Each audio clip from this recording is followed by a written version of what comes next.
Global city that is glowing red. Why Copenhagen is replacing white lights. Red lights to reduce harm to wildlife. For the first time, red streetlights appear. This is why Denmark is turning the whole city red.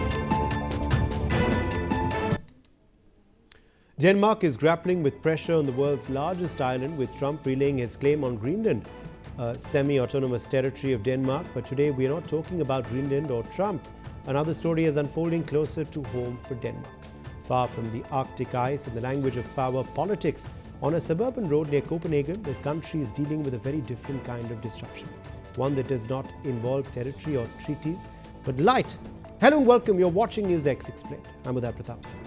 As global attention swings between maps and military intent, Denmark has quietly begun changing the color of its streetlights, turning them red, not as a protest, not as symbolism, but as a deliberate science-packed response to the fragile ecosystems that exist within its urban spaces.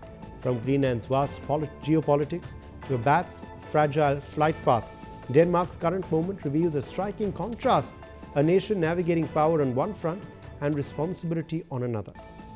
The shift is unfolding in Gladsaxe, a suburb on the edge of Copenhagen, along selected sections of Frederiksborg Vej near Skov Bregn. Conventional white lamps are being replaced with red lighting. But why is this really happening?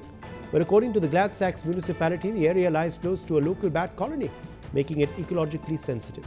Rather than switching lights off entirely, the municipality opted for a change in color. The decision is subtle, noticeable only after sunset and only along specific stretches of road, but the logic behind it is anything but small. Bats were central to the planning process. Decades of ecological research show that artificial lighting at night disrupts bat behavior, affecting how they move, feed and navigate.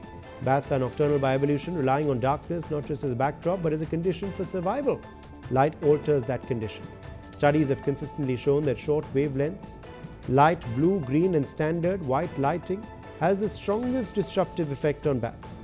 These wavelengths interfere with bats' natural movement patterns, fragment the dark corridors they use to travel between roosts and feeding grounds, and exposes them to predators.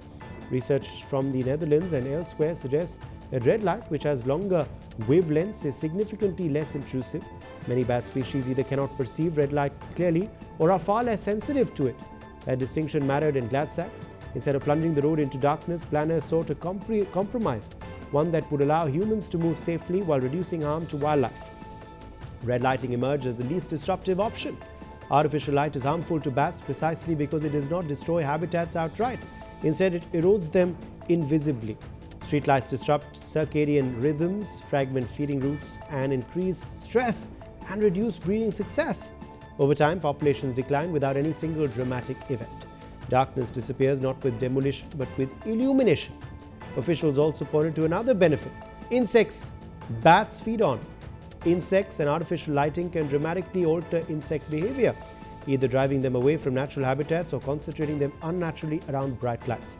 Red lighting is expected to interfere less with insect movement, making it easier for bats to hunt naturally. Safety, however, remained non-negotiable.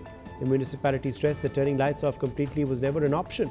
To address this, warm white lights continue to be used at intersections and pedestrian crossings, mounted on taller poles to improve visibility in higher risk areas. The lighting design changes along the route, responding to how different sections are used by people and wildlife. It's not uniform, and that is deliberate. Road engineer Jonas Jorgensen of the Gladsaxe municipality has said the objective was to limit disturbance without reducing accessibility. Complete darkness, he acknowledged, would be ideal for bats, but not realistic for a public road. The solution required careful planning, not a simple switch. Lighting designer Philip Jelvad from Light Bureau noted that both humans and bats would need time to adjust. Beyond its functional role, he added, the red light carries symbolic weight. It signals that the area is environmentally sensitive, a visual reminder that urban infrastructure can respond to ecosystems, not just traffic patterns. Denmark is home to several bat species, including the common pipistrel, Dorbenthorn's bat, and the Serotine bat. These bats are an integral part of the country's nocturnal ecosystem, controlling insect populations and maintaining ecological balance. Yet, like bat populations worldwide, they are under pressure from habitat loss, climate change, and increasingly artificial light. In recent years, several countries have experimented with or embraced red spectrum street lighting or similar lighting designs to reduce harm to wildlife and ecosystems. especially where traditional white or blue rich lights can disrupt animal behavior and natural rhythms. To protect biodiversity, several countries have replaced traditional white lights with red spectrum LEDs in ecologically sensitive zones. The Netherlands pioneered this in Nieuwkoop to create dark corridors for light-averse bats. Sweden followed, installing red lights along forested trails to preserve habitats for rare nocturnal species while maintaining public safety. In the UK, official conservation guidelines now promote red lighting to prevent habitat fragmentation.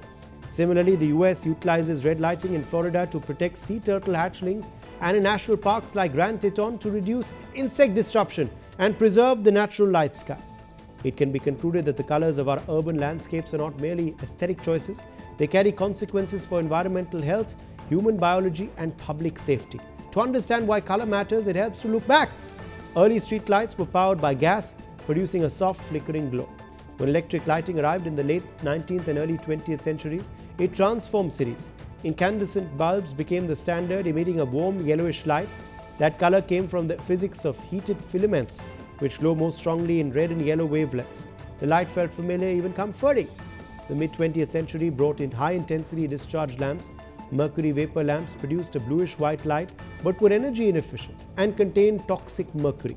Metal halide lamps offered bright, daylight-like illumination prized for color accuracy in stadiums and commercial areas. And then came high-pressure sodium lamps, which dominated street lighting from 1960s onwards. A yellow-orange glow cut effectively through fog and rain, making them a favorite for road safety despite poor color rendering. The real revolution arrived with LED technology. LEDs are energy efficient, long-lasting and highly adaptable.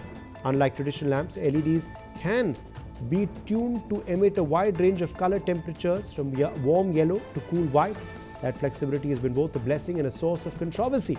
Now, blue light, typically associated with color temperatures around 5000 Kelvin, has been linked to sleep disruption, reduced productivity and metabolic issues.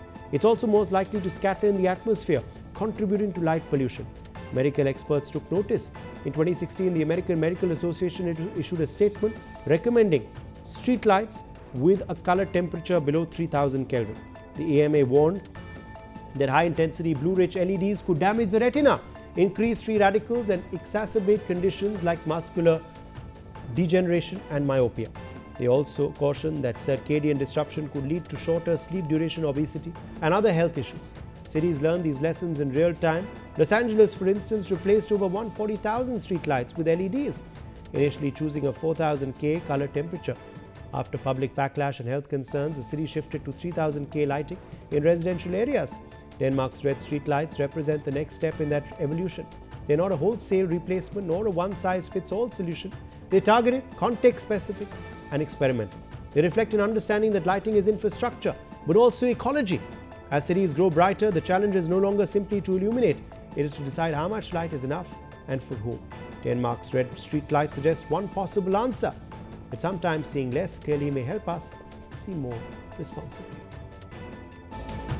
Global city that is glowing red.